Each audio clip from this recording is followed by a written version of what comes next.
வணக்கம், நான் சந்துரு. நாம் இன்றைக்கி கன்னியாகுமரியில் இருக்கிற கண்ணாடி பாலத்துக்கு தான் வந்திருக்கோம். இந்த கண்ணாடி பாலம் வந்து பார்த்தோம்னா விவேகானந்தர் நினைவு மண்டபம் இருக்கிற பாறைக்கும் திருவள்ளூர் சிலை இருக்கிற பாறைக்கும் நடுவில் இருக்கிற கடலுக்கு மேலே கட்டியிருக்கிற ஒரு பாலம் தான் இது.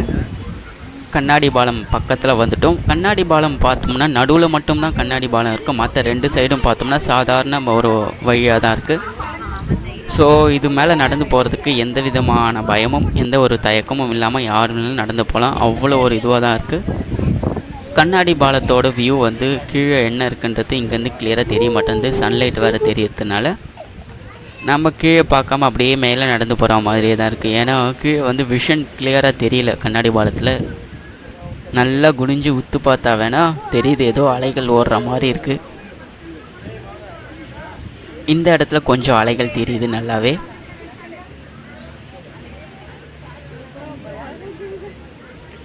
அப்படியே கொஞ்சம் அலைகளை பார்த்துக்கிட்டு அப்படியே நடந்து போகலாம்.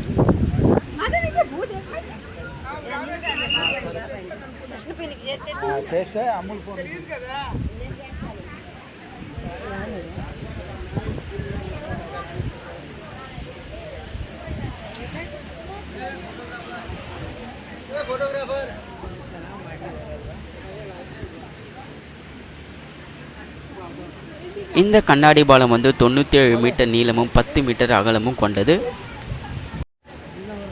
இந்த இடத்துல பெரிய பெரிய பாறைகள் இருக்கிறதுனால அலைகள் வந்து அவ்வளோ அழகாக நீரோட்டம் நல்லா தெரியுது.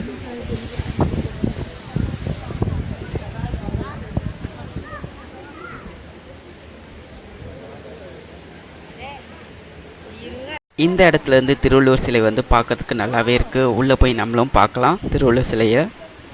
திருவள்ளுவர் சிலையை பொறுத்த வரைக்கும் இங்கேருந்து பார்க்கறத விட தூரத்துலேருந்து பார்த்தா தான் நல்லா கிளியராக தெரியும்.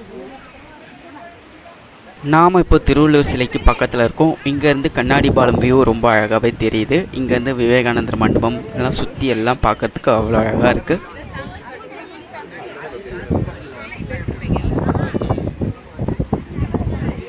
இந்த கண்ணாடி பாலத்துக்கு மேலேயே தண்ணி போகிறதுக்கு வழி வச்சுருக்காங்க. இந்த இடத்துல வந்து அலைகள் கொஞ்சம் நல்லாவே தெரியுது. கண்ணாடி பாலம் நல்லா கிறிஸ்டல் கிளியராக இருக்கும்னு பார்த்தோம். ஆனால் ப்ளூ கலரில் தான் இருக்குது.